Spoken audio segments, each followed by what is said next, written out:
Salut à tous, nous sommes le mardi 14 avril 2026 et notre cher ami, notre frère Nima Al-Khorshid, Pepe Escobar est avec nous. Bonjour. No, sir, Mao. Pepe is here. Hey, brother. Hi, everybody. Salut mon frère. Bonjour à tous. Salutations depuis l'Asie du Sud-Est bouddhiste. C'est encore un jour férié ici, très très paisible. L'exact opposé de la démence dans laquelle nous sommes tous plongés. Bon, retournons à la démence. Well, let's go back to dementia. Yeah. Hit it, Nima. Ouais, vas-y Nima. Pepe, j'allais parler en portugais. I was going to speak in Portuguese. Why not? Pourquoi pas? Quand tu commences à parler portugais, notre public adore ça. Loves it. Yeah, they have to learn Portuguese a little. Ils doivent apprendre un peu de portugais. Let's start Commençons, with, Pepe, par le cas des négociations. Nous avons eu la négociation, puis J.D. Vance a soudainement quitté Islamabad au Pakistan, et ensuite Donald Trump a annoncé un blocus des ports iraniens. Que signifie blocus selon vous? What does blockade mean in your opinion? He's blockading himself inside. Il s'enferme dans sa psyché d'enfant de 4 ans. Ce serait la meilleure définition. Il pense que c'est un coup de génie dans sa tête. L'Iran bloque le monde, ce qui est faux. De toute évidence, personne ne lui a expliqué comment fonctionne le passage à 5 niveaux du détroit d'Ormuz. Alors, dans son esprit très enfantin, d'accord, je vais les bloquer, l'Iran tout entier. Non seulement le détroit d'Ormuz, mais tous les ports iraniens. C'est bon, stupide, ne suffit même pas à le décrire. D'abord, pour imposer un blocus, il faut une armada. Où est l'armada américaine? Nulle part en vue. Personne ne sait où elle se trouve. En réalité, certains savent en partie où elle est. Laquelle? Elle est dans la mer d'Arabie, mais très très loin du Golfe. But very, very far in the Gulf. Abraham Lincoln. Is Abraham Lincoln? Sorry. My brain is mush already. The Abraham Désolé. Mon cerveau est en bouillie. Très bien. L'Abraham Lincoln se trouve, disons, dans la partie orientale du golfe d'Oman, pratiquement dans la mer d'Arabie, plus dans la mer d'Arabie que dans le golfe d'Oman. Et les autres connards, eux, sont au large des côtes de Namibie, le George H.W. Bush. Pourquoi? Parce qu'ils sont lâches. Ils ne peuvent pas traverser vers l'ouest et passer par la mer Rouge. Parce que devinez qui les attend là-bas? Nos amis de Sanaa, les Houthis. Alors ils contournent l'Afrique pour échapper aux Houthis. Rien que ça, c'est absolument incroyable, non? Donc ils ont quoi? 2 ou 3 destroyers? Pas grand-chose. Je parlais avec Nima Al-Khorshid avant qu'on commence. J'ai écrit 2 articles d'affilée, hier et aujourd'hui. I wrote 2 articles back to back, yesterday and today. But because the editorial processes are so slow. Mais comme le processus éditorial est si lent au moment où nous parlions, c'est-à-dire 10 heures du matin en Asie du Sud-Est, 18 heures à Moscou, il n'avait toujours pas été publié. Dans le premier article, que vous verrez plus tard, je détaille toutes les exigences minimales nécessaires pour que cette armada invincible commence à appliquer un blocus sur la base de calculs militaires. Et même l'un de ces militaires américains, éternellement à la retraite, qui deviennent des commentateurs sur CNN, en l'occurrence Stavridis, disait « Écoutez, il va nous falloir tout cela, et nous ne l'avons pas. » Tout cela est détaillé dans la chronique. Tant qu'ils n'auront pas rassemblé toute cette armada en position, cela prendra pas mal de temps. Pour le moment, techniquement, nous avons un blocus parce que le CENTCOM a déclaré qu'il y avait un blocus. Because CENTCOM said there is a blockade. But apparently it's a blockading 2 parallel tracks. Mais apparemment, il s'agit d'un blocus à 2 niveaux parallèles. L'un vise uniquement les navires iraniens et ceux qui font la navette avec l'Iran. Ceux-là sont bloqués. Théoriquement, tout le reste ne l'est pas. Cela signifie que les navires occidentaux, ceux alignés sur les États-Unis, l'Europe, la Corée du Sud, le Japon, etc., venant d'autres ports du Golfe Persique, par exemple des Émirats, ne sont pas concernés. Alors, comment vont-ils faire pour appliquer et surveiller tout cela? Et compte tenu de la lenteur du fonctionnement du Pentagone, cela pourrait prendre des mois à se mettre en place. Pas des semaines, des mois. Pour l'instant, nous avons déjà eu un cas remarquable aujourd'hui. Le premier navire qui, après la proclamation du blocus, a effectivement traversé le détroit d'Ormuz. Très important.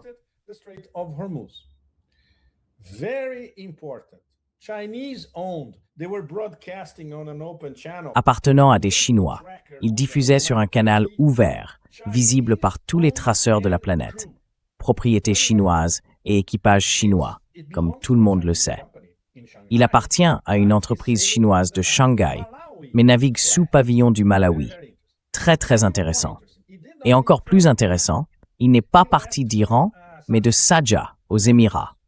Donc techniquement, ce n'est pas une cible pour les Américains, puisqu'il a quitté un port non iranien. Ils ont donc laissé passer. Ils ont payé le péage en crypto, U1, aucun problème. Mais cela signifie que le blocus, techniquement, existe sans être appliqué. Ils ne savent pas comment le faire respecter. Par exemple, aucun navire américain n'a été envoyé pour vérifier si ce pétrolier était bien ce qu'il prétendait être. Rien.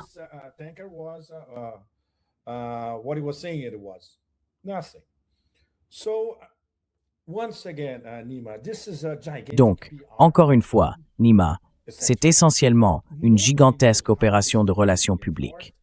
Personne ne sait comment cela va être appliqué. Comment ils vont gérer cette armada invisible? Combien de temps cela va prendre? Et pire encore, bien pire, et j'en ai eu la confirmation par l'une de mes sources chinoises, c'est que s'ils commencent à menacer ou à harceler des pétroliers chinois, je ne parle même pas des pétroliers de la flotte fantôme iranienne se rendant en Chine, mais de pétroliers appartenant à des Chinois, comme celui qui a traversé aujourd'hui, il appartient à des Chinois, mais bas pavillon du Malawi, la marine de l'APL va envoyer un groupe opérationnel. Et ce groupe sera très proche du groupe opérationnel américain opposé. Alors peux-tu imaginer, Nima, qu'entre la mer d'Oman et la mer d'Arabie, nous aurons pratiquement un face-à-face entre la marine de l'APL et la marine américaine.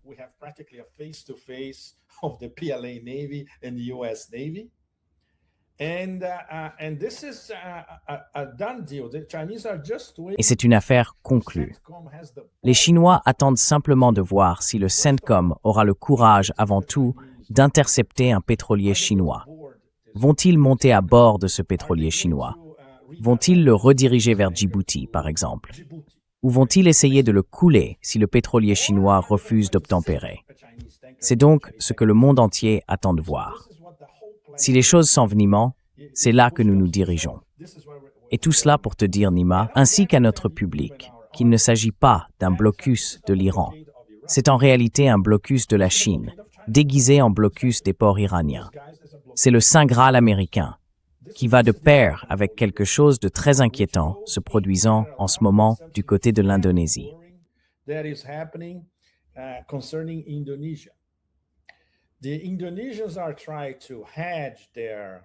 Les Indonésiens essayent de couvrir leurs arrières en matière de politique étrangère. Ainsi, Prabowo est allé à Moscou, où il a rencontré Poutine hier, et a déclaré « Nous avons besoin de plus de collaboration sur les champs pétrolifères, etc. » Blablabla. Mais ils ont aussi leur ministre de la Défense qui signe une sorte de partenariat avec le secrétaire des guerres éternelles à Washington. Nous ne connaissons toujours pas les détails de tout cela. Ce qui circule à Washington, c'est que, tôt ou tard, les Américains vont commencer à envoyer des troupes pour des entraînements en Indonésie. Peux-tu imaginer la réaction des Chinois, des Russes et des autres membres des BRICS en voyant cela? Évidemment, ils vont décrocher le téléphone et dire « D'accord, à quoi jouez-vous? Nous avons facilité votre adhésion aux BRICS en tant que membre à part entière. » Et tu arrives maintenant avec ce gadget. Nous ne savons toujours pas comment cela va évoluer. Mais c'est très inquiétant pour une seule raison, plus grande que nature. Devine quel pays borde le détroit de Malacca? La Malaisie et l'Indonésie, pas Singapour. Singapour est plus bas. Le détroit lui-même se trouve entre... J'ai traversé le détroit, je l'ai même navigué il y a de nombreuses années. D'un côté, il y a la Malaisie, de l'autre, l'Indonésie. C'est le détroit de Malacca. Et évidemment, tous ceux qui suivent Mackinder, Spikeman, Mahan, peu importe, tout le blabla sur l'Eurasie, le Heartland, le Rimland et tout le reste, savent que la Chine a commencé à diversifier ses sources d'énergie pour échapper à Malacca. J'écris là-dessus depuis plus de 20 ans. C'est l'une des grandes histoires du XXIe siècle. This is one of the big stories of the 20th century. How China managed so far to escape. Comment la Chine a réussi jusqu'à présent à échapper au détroit de Malacca? Mais pas tout le temps, car tout ce qui vient du golfe Persique passe par la mer d'Arabie, doit traverser le détroit de Malacca pour atteindre la mer de Chine méridionale, puis la Chine. Ainsi, la Chine reste, je dirais, l'otage du détroit de Malacca.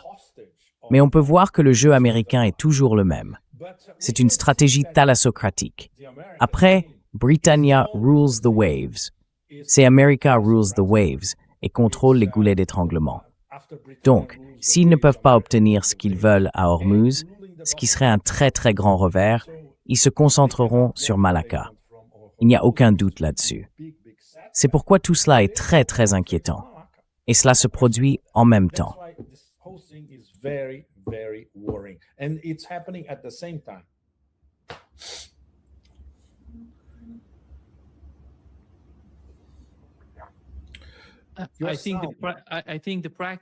Je pense que la difficulté pratique à laquelle les États-Unis sont confrontés en ce moment, comme vous l'avez mentionné, est que le porte-avions Abraham Lincoln se trouve loin des côtes iraniennes. Alors, comment vont-ils pouvoir bloquer le détroit d'Ormuz ou la voie maritime menant à...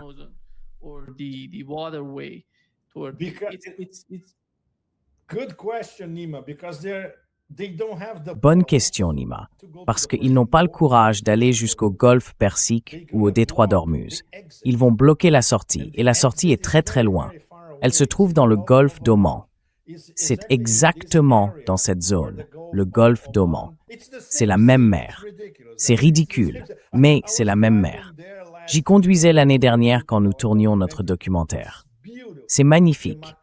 La côte du Makran, dans le sud-est de l'Iran, dans la province du Sistan et Baloutchistan, jusqu'à la frontière entre l'Iran et le Pakistan. Ainsi, du port de Chabahar, dans le Sistan et Baloutchistan en Iran, au port de Gwadar, sur la mer d'Arabie, au Baloutchistan, au Pakistan, il y a moins de 100 kilomètres. In Balochistan, in Pakistan, it's less than 100 kilometers. And in between, somewhere, we have Et quelque part entre les deux, nous avons cette division artificielle entre le golfe d'Oman et la mer d'Arabie. C'est essentiellement la même chose, mais il y a une frontière artificielle au milieu. Les Américains se trouvent du côté est de cette frontière. Ils n'oseront pas s'approcher davantage à l'intérieur du golfe d'Oman car ils seraient très proches de Chabahar. Et il y a une base militaire là-bas. D'ailleurs, si je ne me trompe pas, les Américains ont déjà bombardé cette base à Chabahar. Ils vont donc rester très loin. La ligne de blocus américaine, disons, se situera quelque part entre le golfe d'Oman et la mer d'Arabie. Encore une fois, très loin du détroit d'Ormuz. once again, very far away from the Strait of Hormuz. Yeah. C'est tellement large aussi, mais nous savons qu'ils devraient utiliser une sorte de vedette rapide pour faire ça. Sans vedette rapide, ils ne pourraient pas. C'est impossible. Non. And helicopters, Nima. To board a plane, Et des hélicoptères, Nima. Pour embarquer sur un navire, il faut un mélange de vedettes rapides et d'hélicoptères. Beaucoup d'hélicoptères. Ou peut-être des drones. Des drones aussi. Mais les défenses iraniennes, elles savent tout cela, et elles sont prépositionnées tout le long de la côte, le long du Sistan-Baloutchistan également, jusqu'à la frontière. Donc, waouh, les possibilités d'affrontements sérieux sont énormes, bien sûr, et ça va être vraiment intense. Il leur faudrait une armada massive pour faire ça, et ils ne l'ont pas. Ils ne l'ont tout simplement pas. Ces deux porte-avions vont être des cibles faciles où qu'ils se trouvent, Nima, des cibles faciles pour les missiles balistiques iraniens à longue portée. Peu importe qu'ils soient à 800 km du détroit d'Ormuz. Peu importe. Pour les missiles iraniens positionnés sur la côte sud près du golfe Persique, aucun problème. in the southern coast near the Persian Gulf, not a problem. They have a range of 1,500. Ils ont une portée de 1500, aucun problème. Donc la seule explication plausible pour le moment, c'est que, encore une fois, il s'agit d'un coup de communication. C'est, disons, un autre instrument pour voir si l'Iran cède. Évidemment, l'Iran ne va pas céder. Cela interfère bien sûr avec la possibilité de poursuivre les négociations. Par exemple, les Pakistanais s'agitent dans tous les sens en affirmant qu'il y aura une autre réunion jeudi. Il n'y a aucune confirmation nulle part, ni à Téhéran, ni à Washington, ni ailleurs, qu'une autre réunion aura lieu jeudi. Pour l'instant, les gens digèrent encore ce qui s'est passé samedi. Et maintenant, nous avons une assez bonne idée de ce qui s'est passé, grâce à nos amis, comme le professeur Marandi et les membres du Parlement iranien qui étaient dans la salle.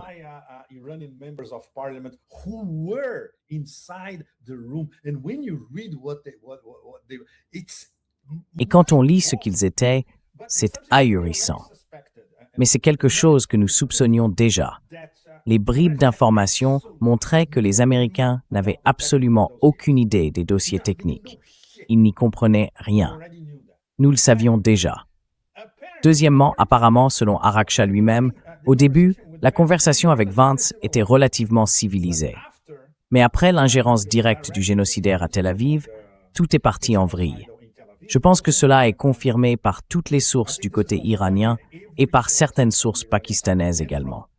Donc les gens sont encore en train de digérer tout cela et se demandent, d'accord, pourquoi sont-ils allés à Islamabad en premier lieu? Pour gagner du temps, évidemment. Ensuite, pour, en un sens, jeter les événements dans le feu. Trump est un personnage vraiment, vraiment odieux.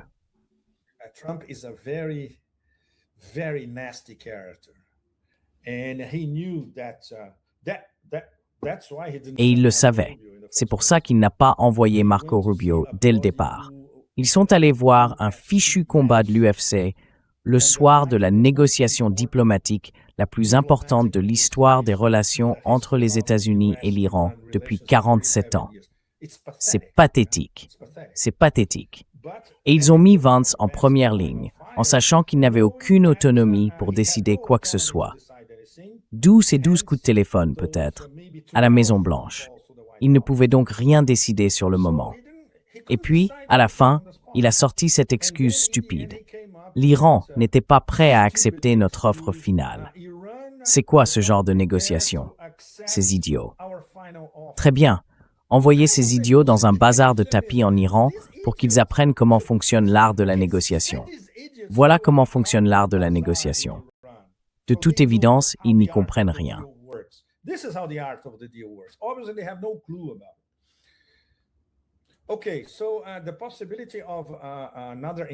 D'accord, donc la possibilité d'une autre rencontre cette semaine, je dirais qu'elle est minime, surtout dans 2 jours. Je ne la vois pas se produire. Mais c'est là où nous en sommes pour le moment, Nima. Au moins, nous avons maintenant une assez bonne idée de ce qui s'est réellement passé à Islamabad. Et je dirais qu'il faut rendre hommage aux Pakistanais, car ils ont tout essayé, indépendamment de notre jugement sur l'actuelle, disons, junte militaire et la population civile, le régime actuel à Islamabad. Mais ils ont vraiment, vraiment fait de gros efforts. Ils ont travaillé d'arrache-pied. Et encore une fois, j'en ai parlé ailleurs, mais je pense que c'est important pour notre public. Il y a une photo remarquable. Je crois qu'elle a été prise par un photographe pakistanais. On voit le dos de Vance, pas son visage, mais on voit le visage du ministre pakistanais des Affaires étrangères, Dar, et il est absolument abattu.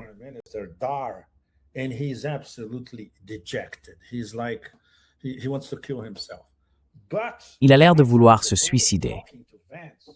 Mais sur le côté droit de la photo, en train de parler à Vance, on voit le maréchal Asim Munir. Et on peut lire sur son visage, il est furieux à mort. Furieux à mort. On peut reformuler, même si on ne sait pas exactement ce qu'il disait, mais on comprend qu'il disait à Vance, « Alors tu viens dans mon pays pour tout gâcher, après tout le travail qu'on a fait pour mettre tout ça en place. Réfléchis sérieusement à ce que tu fais. » Et Munir, voyons, Munir n'est intimidé par personne.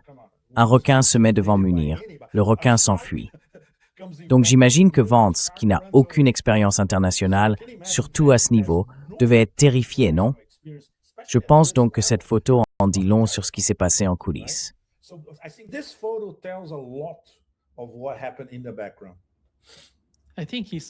Je pense qu'il a vu la qualité du négociateur iranien.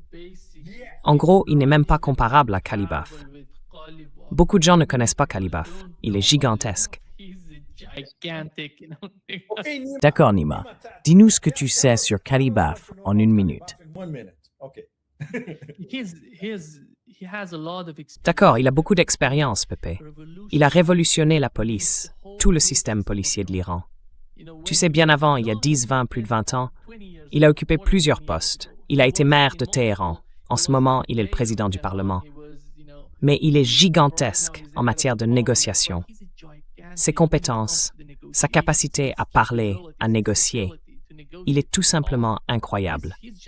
Il n'est même pas comparable à J.D. Vance. Je dirais qu'aucune des personnes qui étaient à Islamabad pour négocier n'a la moindre idée de qui sont vraiment ces gens.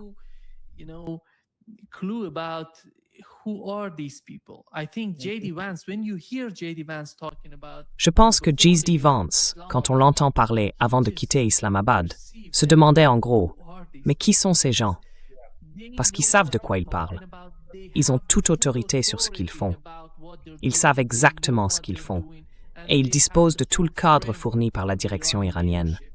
Ils n'ont pas besoin d'appeler qui que ce soit en Iran. Mais Kalibaf, Pépé, je dirais que Kalibaf est l'une des personnes les plus instruites, les plus civilisées. Il respecte tout le monde dans la pièce, absolument tout le monde. Mais il est aussi incroyablement stratégique dans sa manière de parler, vraiment très stratégique.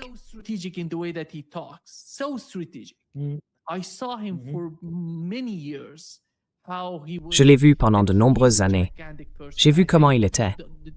Et c'est une personne gigantesque. Je pense que l'administration Trump s'en rendrait compte avec le temps. Je crois qu'après le premier cycle de négociation, J.D. Vance a eu une certaine compréhension de qui est Kalibaf. Ce type n'est pas là pour intimider qui que ce soit.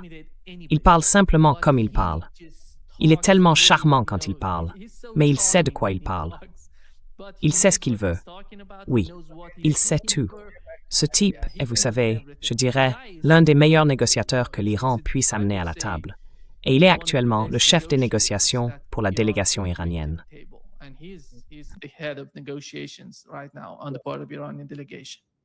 Absolutely. Nima, there's something at Absolument. Nima, compte tenu de ce que tu as appris et de ce que tu as entendu de tes contacts et de tes sources, on parle beaucoup du fait que l'Iran pourrait proposer 5 ans sans enrichissement, alors que les Américains, dès le départ, en voulaient 20. Les gardiens de la Révolution l'ont complètement nié. Et évidemment, nous n'avons pas entendu en détail de Kalibaf ou d'Arakchi s'ils avaient réellement fait cette proposition.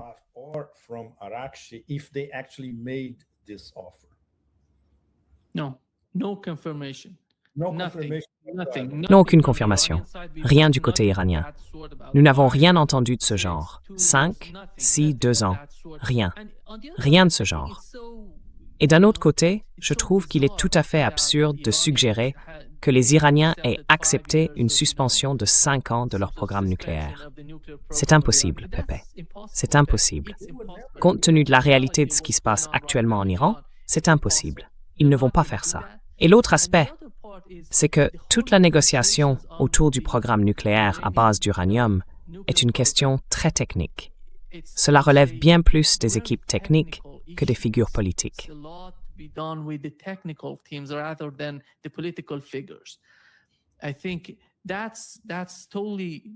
Je pense que techniquement, ils peuvent faire quelque chose. Ils peuvent confirmer, ils peuvent négocier ensemble.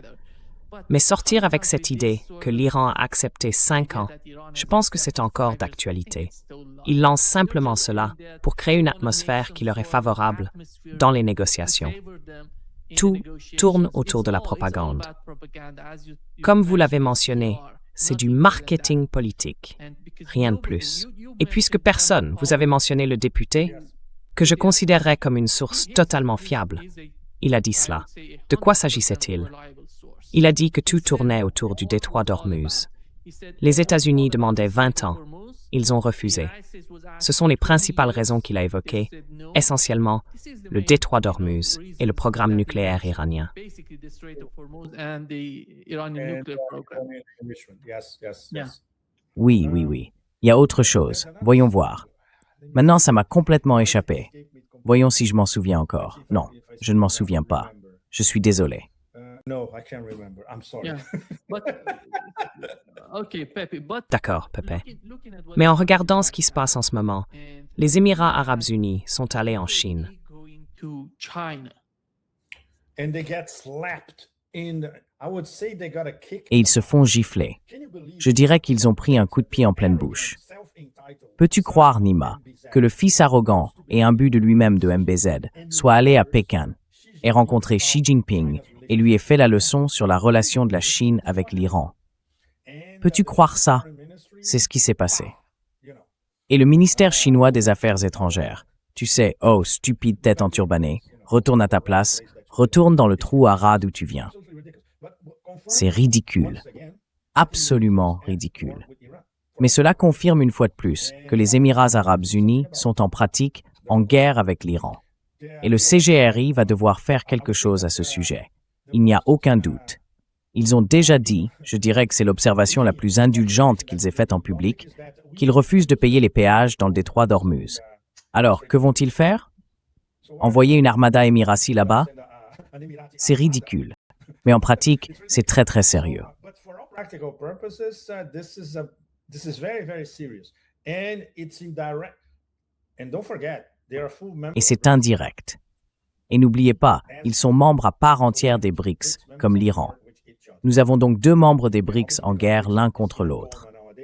Et évidemment, comme les BRICS sont aujourd'hui dans le coma, je suppose qu'aujourd'hui et demain à Moscou et à Pékin, maintenant, mon cerveau est complètement embrouillé. La rencontre entre Lavrov et Wang Yi à Moscou, entre aujourd'hui et demain, en fait partie. Ils vont devoir en parler, car ce sont les deux principaux membres des BRICS. Ils ont deux membres en guerre. Et bien sûr, le fait que les Émirats arabes unis soient une station sioniste dans le Golfe Persique. Ils sont profondément liés au système sioniste international et en particulier à la circulation de l'argent avec toutes leurs promesses d'investissement dans l'économie américaine, la construction de centres de données aux Émirats, etc. Je vois cela comme le problème central dans tout le Golfe Persique. All across the Persian Gulf. What is Iran going to do with the US? Que va faire l'Iran avec les Émirats arabes unis? Pas les Émirats arabes unis dans leur ensemble. Dubaï et Abu Dhabi. Dubaï, il n'y a pas grand-chose à faire, car le modèle économique de Dubaï est déjà mort. Mais Abu Dhabi, c'est une autre histoire. La manière dont ils vont gérer Abu Dhabi reste incertaine. Mais cela ne peut pas continuer ainsi, car pour toute fin pratique, venant d'Abu Dhabi, c'est la guerre. Et si l'on compare avec l'Arabie saoudite, qui autrefois était favorable à la guerre contre l'Iran, maintenant, il supplie pratiquement l'administration Trump, cela au cours des dernières 24 heures, de mettre fin au blocus du non-blocus, parce qu'ils savent ce qui pourrait arriver. Because they know what could happen. Geoeconomically, obviously, the Trump administration... Géoéconomiquement, évidemment, l'administration Trump ne prend jamais en compte ces détails. C'est trop sophistiqué pour eux. Ils ne comprennent même pas les conséquences. Mais les Saoudiens, eux, les comprennent. Tout le système du CCG s'effondre rapidement sous nos yeux. Non seulement il est déjà divisé, mais il se désintègre aussi de l'intérieur, du côté, disons, le plus favorable à la guerre contre l'Iran. Le Qatar et Oman savent déjà ce qu'ils vont faire. Ils sont neutres. Ils essayent d'établir une relation avec l'Iran. Ils savent où cela mène. Le nouveau régime juridique dans le détroit d'Ormuz sera entre l'Iran et Oman. Ils ont déjà commencé à en discuter.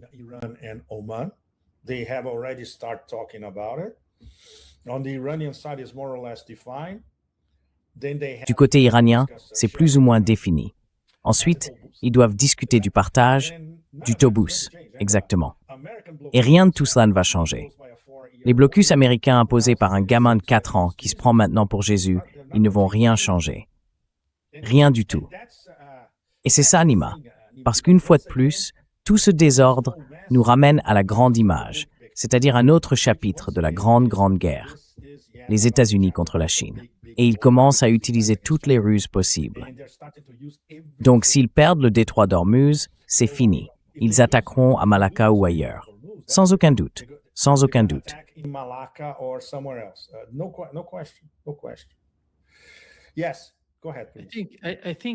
Oui, allez-y. Je pense que c'est vraiment la vision d'ensemble, comme vous l'avez mentionné. La vision d'ensemble, c'est qu'ils ont fait cela au Venezuela. Aucune exportation du Venezuela vers la Chine. Et maintenant, ils essaient de faire la même chose dans le détroit d'Ormuz. Mais le problème dans le détroit d'Ormuz, c'est que l'Iran n'est pas le Venezuela, et la Chine sait que les États-Unis se rapprochent. C'est le problème auquel les États-Unis sont confrontés. Je ne vois pas. Si nous supposons que Donald Trump a eu cette idée de blocus pour créer une sorte d'équilibre dans la machine de propagande occidentale, du genre, voyez, ils ont cette route commerciale, moi j'ai le blocus contre eux. Alors nous sommes dans une position plus équilibrée dans ces négociations. Donc je n'ai aucune difficulté particulière. J'ai actuellement le levier nécessaire pour le bloquer. Parce que, vous savez, nous comprenons comment ça fonctionne en Occident. Exact. Il faut nourrir le public national. Il faut le nourrir de la bonne manière. C'est pourquoi je pense qu'il a eu cette idée de bloquer l'Iran. Absolument.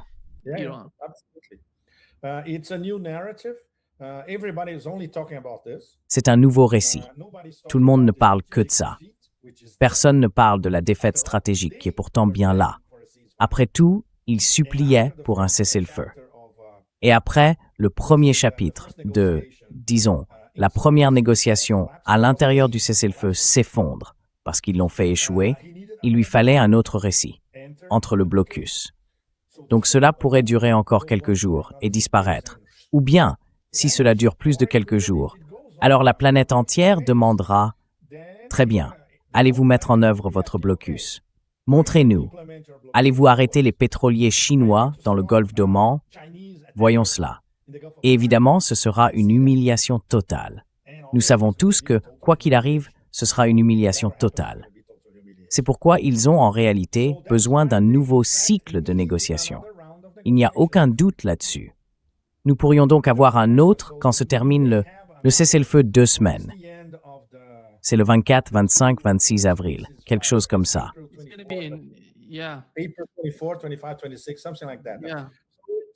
Nous trouvons à votre réunion. Nous avons 1 semaine, oui, avant la fin de la trêve de 2 semaines, parce qu'ils seront à nouveau désespérés. Cela ne mène nulle part. Et bien sûr, le pétrole continue d'être et continuera d'être au-dessus de 100. Cela ne va pas affecter l'Iran, car l'Iran dispose, selon les sources, de 160 à 170 millions de barils de pétrole circulant dans la flotte fantôme. Cela signifie donc que les clients, surtout en Asie, sont approvisionnés. Apparemment, ils le sont jusqu'à la mi-juillet, en supposant qu'il n'y ait rien de plus en cours de transport. Et il y en aura, bien sûr. Donc cela ne va pas affecter l'Iran. Même s'il y a un blocus, cela ne va pas affecter l'Iran. Le problème, c'est que si cela touche directement la Chine, en termes de pétroliers chinois interceptés, alors nous entrons dans un tout autre jeu, bien plus dangereux.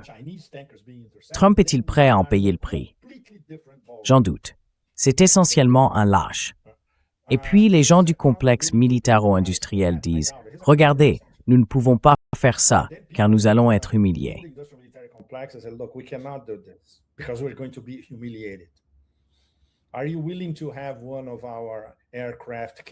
Êtes-vous prêt à voir l'un de nos porte-avions mis hors service par des missiles et des drones iraniens? Nous ne pouvons pas payer un tel prix. En réalité, leurs capacités stratégiques sont déjà affaiblies partout. Tout le monde peut le constater. En Amérique latine, en Afrique, en Australie, en Asie du Sud-Est, en Asie centrale. Tout le monde le sait déjà. Mais lorsqu'on a une image comme celle-ci, une image frappante, nous avions déjà l'image aérienne, n'est-ce pas? Le désastre avec le fameux pilote, qui, soit dit en passant, reste invisible. Personne ne sait où se trouve ce pilote, ni même s'il existe vraiment. Maintenant, ils vont avoir une image maritime. Cela va être quelque chose. Et même sans le Bab el-Mandeb et la mer Rouge dans le cadre, les Houthis, pour le moment, sont assis en première classe, tu vois, simplement en train d'observer.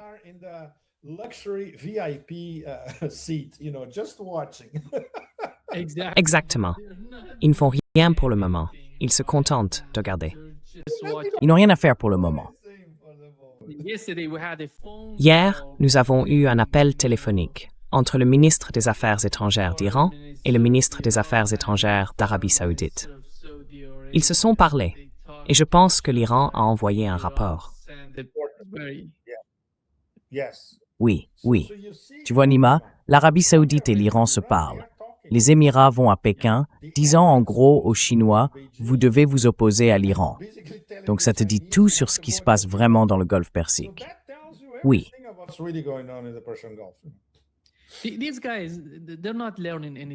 Ces types, ils n'apprennent rien, Pepe. Souviens-toi de ce qui s'est passé avec la guerre en Ukraine, quand Olaf Scholz, le chancelier d'Allemagne, est allé en Chine. Tout le monde en Europe a essayé. On avait Macron, on avait tout le monde. Les Émirats arabes unis, ce n'est rien. Ce n'est pas comparable à l'Allemagne ou à la France. Ils essayent de manipuler la politique étrangère de la Chine envers l'Iran et ils ne comprennent tout simplement pas l'équilibre des pouvoirs. Ils ne savent pas ce qui se passe.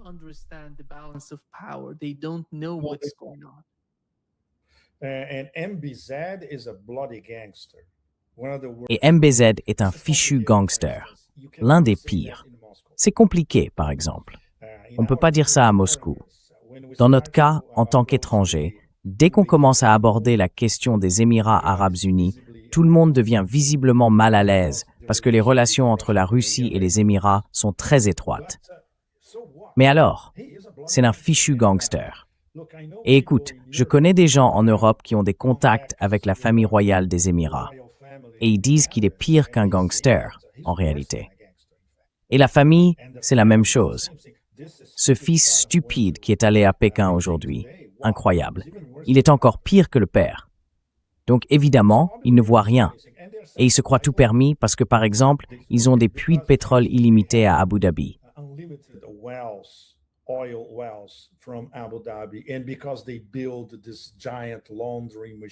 Parce qu'ils ont construit cette immense machine à laver à Dubaï, ils se croient tout puissants. Ils pensaient qu'elle durerait éternellement, et maintenant elle s'effondre sous leurs yeux. Ils ne comprennent même pas pourquoi elle s'effondre, et ils n'ont pas de plan B. Les Saoudiens sont un peu plus malins. MBS manœuvre. Il se couvre, il parle à tout le monde, même à l'Iran. C'est très important. Il parle à la Russie et à la Chine. On ne peut pas dire qu'il soit neutre. Mais il voit que tout est en train de changer, et il ne sait toujours pas où il va placer l'Arabie saoudite au milieu de tous ces bouleversements cataclysmiques, n'est-ce pas?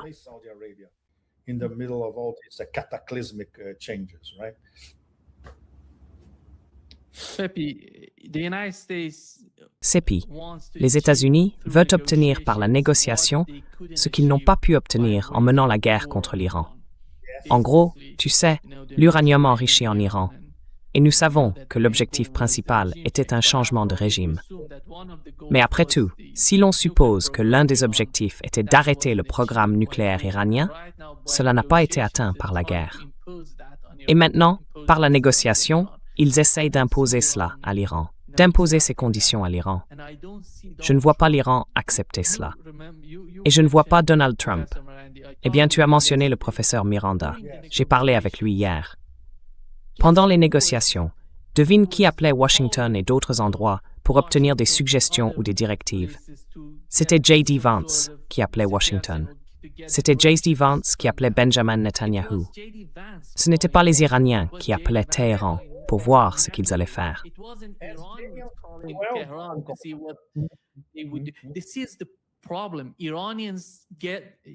Voilà le problème.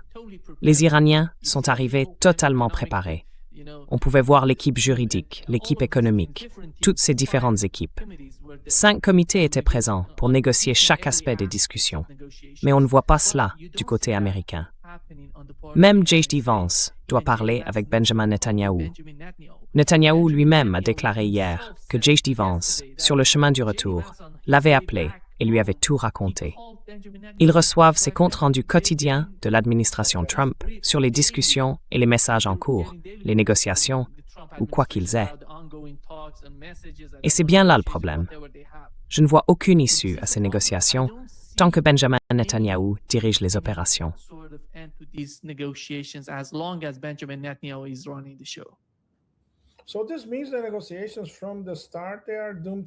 Cela signifie donc que dès le départ, les négociations sont vouées à l'échec. Il n'y a aucun doute là-dessus. Et il y a un autre élément qui se déroule en parallèle. Le vice-président des États-Unis n'a aucune marge de manœuvre et est, en réalité, un vassal du président et un vassal du criminel de guerre à Tel Aviv. Une autre source iranienne a révélé que l'une des choses que les Américains voulaient dans les négociations, c'était de l'argent. Ils voulaient une part dans le détroit d'Ormuz.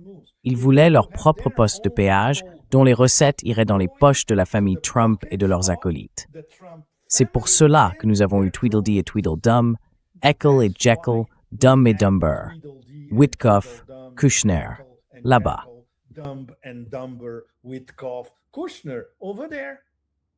L'objectif est de gagner de l'argent. Et le programme, c'est, bon, faisons un marché. Essayons de tirer un peu d'argent de cette affaire, ce qui est la seule chose qu'ils savent faire. Ces imbéciles ne savent même pas où se trouve Ispahan d'ailleurs. Évidemment, ils n'ont aucune idée des détails techniques, peu importe lesquels.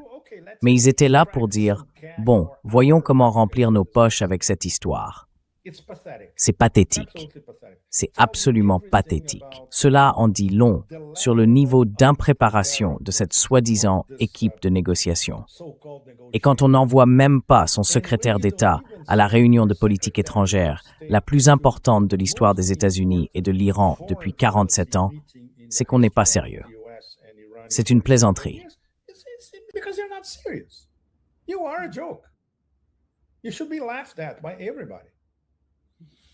Tout le monde devrait se moquer de vous. Et c'est incroyable quand on compare cela à la sobriété et au sérieux de la délégation iranienne. Chacun, avec ses piles de documents, tout bien structuré, les détails, tout appris par cœur. Mais vous négociez avec une bande d'escrocs, de charlatans. C'est pathétique. C'est pathétique, mais c'est bien, encore une fois, d'avoir une image parfaitement claire de la décadence de l'Empire dans tous les sens possibles.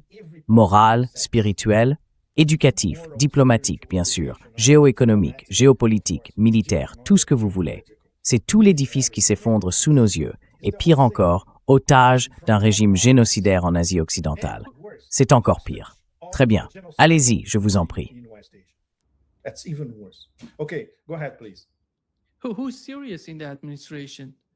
Qui est sérieux dans l'administration? Donald Trump lui-même. Se prend-il pour Jésus? Pete Hegseth.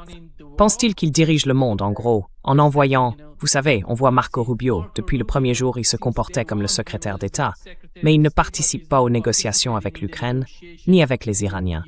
Il ne fait pas partie de cela. D'un autre côté, on voit Steve Mnuchin avec Jared Kushner s'en occuper, et rien n'en sort. Non, il négocie avec la Russie depuis le premier jour de cette administration. Ils n'ont encore rien accompli. Je ne vois pas comment les Iraniens pourraient croire qu'ils vont obtenir quelque chose. Je pense que finalement, le dénouement serait pépais, que l'Iran devrait poursuivre la guerre parce que cela va frapper Donald Trump. Ce sera une guerre d'usure. Et ce qui mettra Donald Trump à genoux, ce sera la politique intérieure. Ce seront les élections de mi-mandat. C'est cela qu'il fera tomber.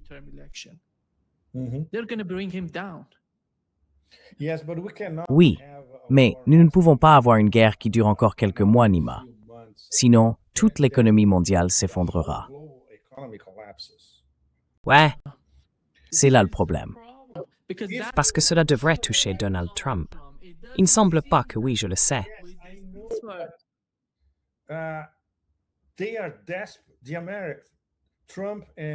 Ils sont désespérés, les Américains, Trump et son entourage. Ils sont désespérés de trouver, d'abord, sa psychologie enfantine. Nous avons déjà des signaux de sa part indiquant qu'il s'ennuie, qu'il veut une fin rapide à l'histoire, qu'il est furieux parce qu'il a été mené par Israël, peu importe. Et il a besoin d'une porte de sortie pour se concentrer sur l'économie américaine et les élections de mi-mandat, qui pour toute fin pratique sont déjà perdues. Il ne peut donc pas se permettre une guerre qui durerait encore 2 ou 3 mois. Hors de question. Leur échéance, sortie de nulle part, c'est la fin avril. Et n'oubliez pas, si cela continue ainsi, le voyage en Chine sera de nouveau reporté par les Chinois. En fait, les Chinois vont dire « Très bien, de quoi allez-vous discuter ?»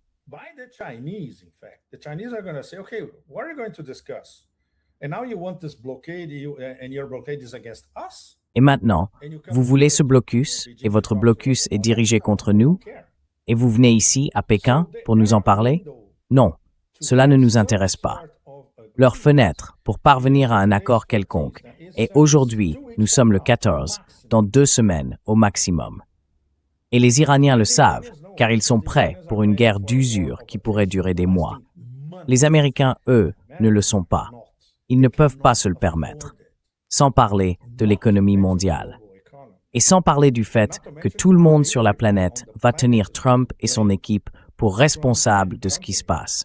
En fait, on les en accuse déjà. Après tout, c'était une guerre de choix. Et pour cette guerre de choix, c'est le reste de la planète qui en paie le prix.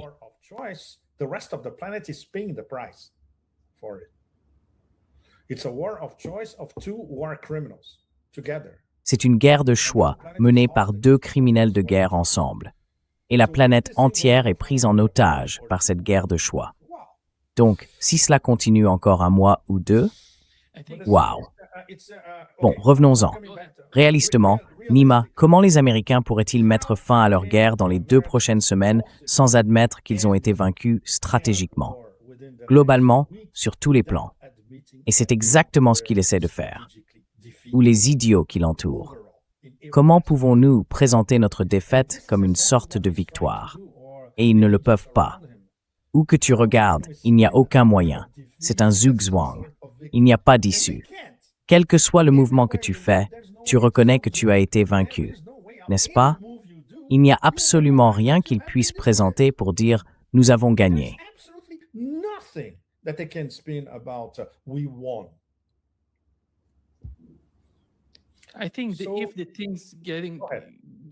Je pense que si les choses continuent de se détériorer du point de vue de Donald Trump, s'il estime que sa survie est menacée ou qu'il est d'une manière ou d'une autre manipulé par Netanyahou et son administration, il devra y avoir une forme de rupture, un démantèlement de ce lien entre l'administration Trump et Benjamin Netanyahou. Je pense que le point de rupture viendrait de la politique intérieure des États-Unis et de l'économie mondiale. L'économie mondiale pourrait exercer une pression sur Donald Trump et combiné à ce qui se passe sur le plan intérieur aux États-Unis, cela pourrait d'une certaine manière le pousser à ignorer ou à contraindre Netanyahou à cesser d'influencer la politique américaine au Moyen-Orient.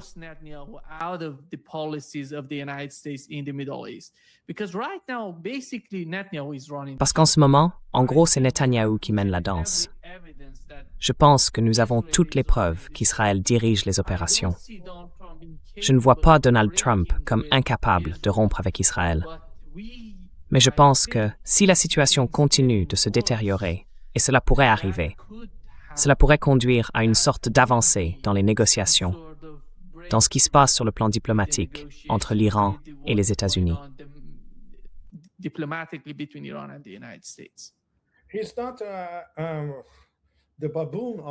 Ce n'est pas le babouin de la barbarie, comme je l'ai appelé. Il n'est pas assez puissant pour cela. Le compromis est gigantesque. Nous savons tous, nous ne connaissons pas le ton ni la profondeur du compromis, mais cela doit être quelque chose d'absolument dévastateur. Donc s'il essaye de se débarrasser de son complice, littéralement, le compromis va lui retomber dessus. Ce sera quelque chose. Et bien sûr, il est complètement manipulé. Il est manipulé par Paula White, ce qui est incroyable. Et maintenant, il a un complexe messianique. Il pense réellement qu'il est Jésus, Dieu ou la Sainte Trinité, peu importe, le Saint-Esprit, tout à la fois. Et bien sûr, il est imperméable à tout véritable dialogue avec de vraies personnes, des gens bien informés. Oubliez ça. Il est entouré de flagorneurs, de vassaux et d'escrocs. He's surrounded by sycophants, vassals, and grifters. Impossible. Impossible. So, Impossible. Impossible. Tu sais, idéalement, ce devrait être, bien sûr ça n'arrivera pas, mais ce devrait être le 25e amendement. Envoyer ce type dans un asile de fous. Les Américains n'auront pas le courage de faire ça. Et même s'ils le faisaient, devine qui serait au pouvoir. Palantir Vance. Pas beaucoup mieux, un type complètement dominé par un illuminé techno-futuriste. Donc toutes les options sont horribles, Nima. Il faut être réaliste. C'est notre travail d'analyste. Toutes les options réalistes sont impossibles. Et tu ne peux pas espérer un miracle. Il n'y aura pas de miracle dans ce cas. Comme dans ce film, où l'extraterrestre est une adorable araignée de pierre. Il n'y aura pas d'araignée de pierre nommée Rocky qui viendra sauver l'intrigue. Non, ça n'arrivera pas. Coming here to save the plot. No, it's not going to happen.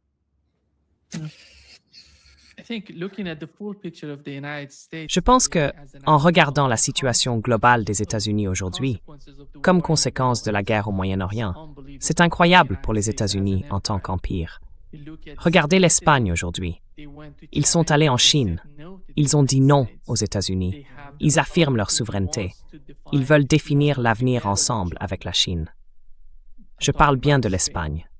Voyez ce qui se passe avec le Canada.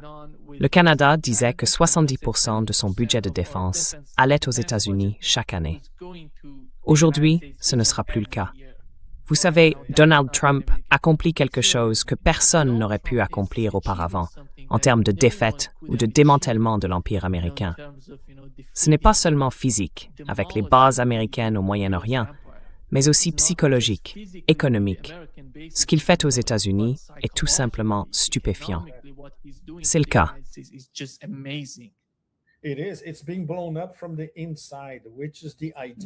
Ça explose de l'intérieur, ce qui est le mécanisme idéal. Absolument. Quand les empires s'effondrent, ils explosent de l'intérieur. C'est bien, bien mieux. C'est théoriquement moins douloureux pour tout le monde. Nous ne le savons pas encore, car le processus est en cours. Il pourrait y avoir d'autres guerres à venir. Mais maintenant, on voit que c'est irréversible. Et il a accéléré l'implosion. En 1 an et 4 mois, il a considérablement accéléré l'effondrement à tous les niveaux. Et il se dispute littéralement avec tout le monde, même avec le pape. Pourquoi vouloir se battre avec un pape américain? C'est au-delà de l'enfantillage. Donc cette interprétation d'une démence sénile mêlée à une tendance apocalyptique et le fait d'être essentiellement manipulé par cette Paula White dérangée a beaucoup de sens.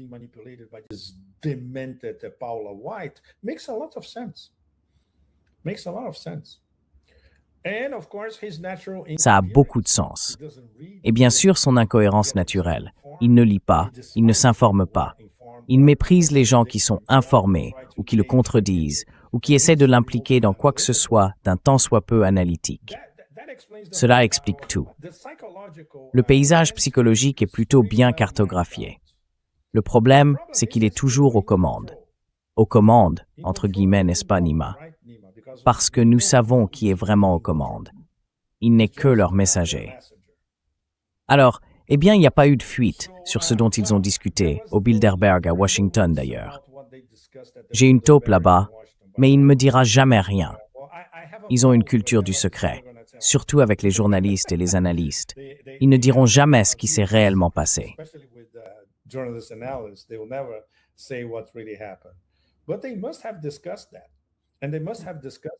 Mais ils ont dû en parler. Et ils ont dû en parler, car pour eux, la seule voie à suivre est d'inventer un autre COVID, ce qui évidemment est déjà en cours.